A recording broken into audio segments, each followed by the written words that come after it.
បើបងប្អូនទាំងអស់គ្នាកំពុងតែមានសញ្ញាទាំង3ហ្នឹងគឺរាងកាយកំពុងតែទើនប្រាប់បងប្អូនថាកំពុងតែមានបញ្ហាជាតិពុលនៅក្នុងតម្រងនោមហ្នឹងកើនឡើងខ្ពស់សញ្ញាទី1ហ្នឹងគឺវាពាក់ព័ន្ធជាមួយនឹងការដែលបងប្អូនឧស្សាហ៍រមាស់ស្បែកនិងជើងក្នុងពោះជាទូទៅបងប្អូនដែលមានបញ្ហាតទៅនឹងការរមាស់ស្បែកគឺវាស្តៀងទៅនឹងការដែលបងប្អូនមានបញ្ហាតទៅជាមួយនឹងសត្វល្អិតនៅក្នុងខ្សែឈាមឬក៏សត្វល្អិតនៅក្នុងរាងកាយហើយមួយទៀតវាពាក់ព័ន្ធជាមួយនឹងការដែលបងប្អូនមានអារម្មណ៍ថាមានខ្យល់នៅក្នុងពោះហើយអាសាឈឺចុកចាប់នៅក្នុងពោះ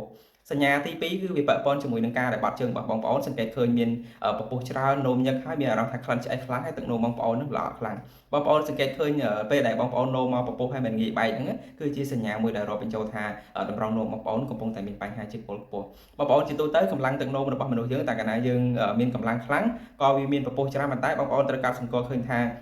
ពពុះដែលមានតើនឹងជាតិពុលក្នុងតម្រងនោមរបស់យើងហ្នឹងគឺវាមានពពុះច្រើនហើយមិនងាយបែកបណ្ដេញហើយវានៅដុំយូរបងប្អូនអរគុណចឹងកុំច្រឡំពេលខ្លះទៅបងប្អូនកម្លាំងទឹកនោមយើងខ្លាំងក៏វាមានពពុះដែរប៉ុន្តែបងប្អូនសង្កេតឃើញទឹកនោមហ្នឹងបើសិនជាវាមានពពុះយូរហើយមិនងាយបែកហ្នឹងជាសញ្ញាមួយដែលគេរាប់បញ្ចូលថាបងប្អូនហ្នឹងកំពុងតែមានបញ្ហាតើតងជាមួយនឹងតម្រងនោមយើងមានជាតិពុលហើយបងប្អូនសង្កេតឃើញទឹកនោមរបស់បងប្អូនចាប់ផ្ដើមល្អក់ខុសពីធម្មតាហើយមានអារម្មណ៍ថាឆ្អែតហើយមានក្លិនស្អុយហ្នឹងខុសពីធម្មតាដែលបងប្អូនបាត់ជើងតើតងជាមួយនឹងការដែលយើងពេលដែលយើងទៅបាត់ជើងគឺព្យាយាមសង្កេតមើលតើតើនឹងសញ្ញាទាំងអស់ហ្នឹងហើយរោគសញ្ញាទី3ចុងក្រោយវាពាក់ព័ន្ធជាមួយនឹងការដែលបងប្អូនអាសាចុករយតាមចង្កេះនេះហើយវាពាក់ព័ន្ធជាមួយនឹងការដែលបងប្អូនអាសាចុករយនៅលើស្មានេះបងប្អូនទាំងអស់គ្នាអញ្ចឹងបើសិនជាបងប្អូនដែលកំពុងតែមើលវីដេអូហ្នឹងហើយមានសញ្ញាទាំង3ហ្នឹងអាច comment នៅក្នុងវីដេអូហ្នឹងម្នាក់មួយបានហើយកុំភ្លេចជួយ share ចែករំលែកវីដេអូហ្នឹងដើម្បីឲ្យបងប្អូនដែលអត់ទាន់បានដឹងព័ត៌មានគាត់ទទួលបាននូវព័ត៌មានហ្នឹងគ្រប់គ្នាផងដែរ